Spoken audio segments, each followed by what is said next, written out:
See how they're hatching out?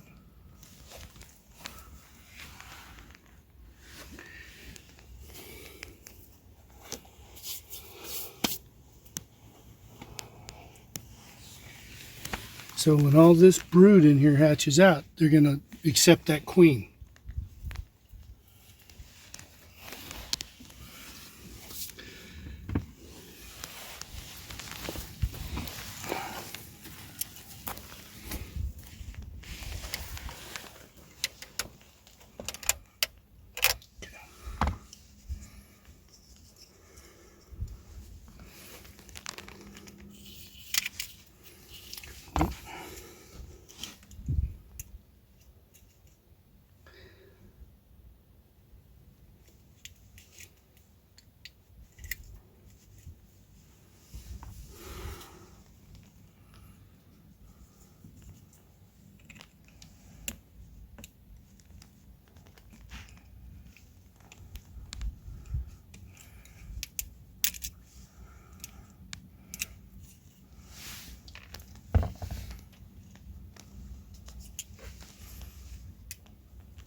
Wait till she goes the other end.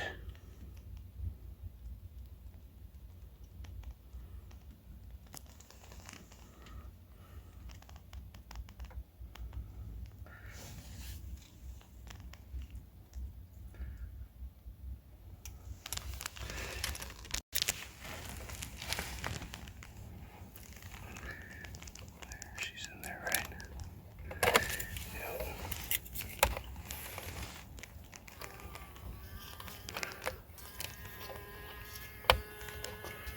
There she goes.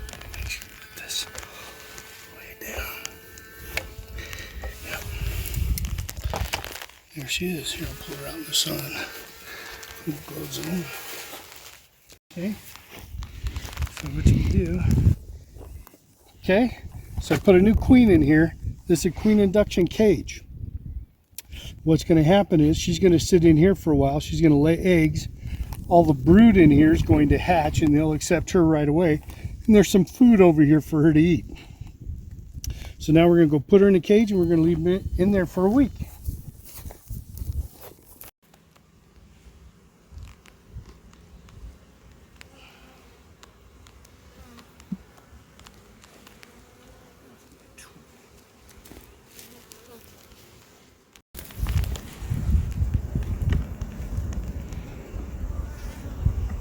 So we're going with 9 frames right now.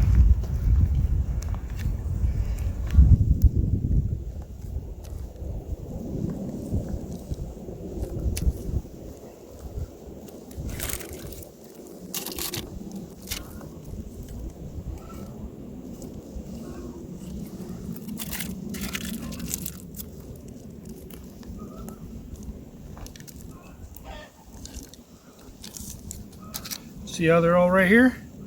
That's where I put the cage. It's right there.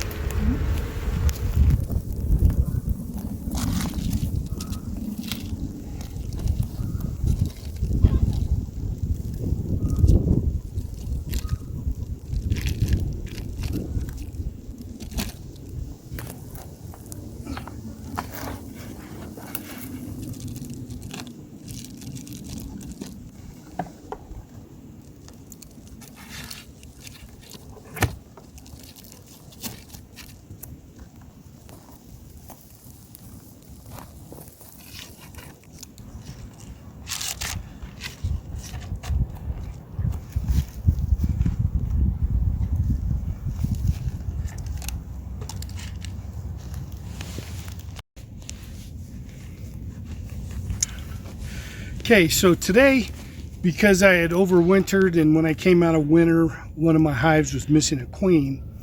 I got a queen today. I put her in a queen induction cage. This I'll leave her in there for about a week. Gives the queen a week longer to lay, but she'll lay eggs and she'll be part of that hive.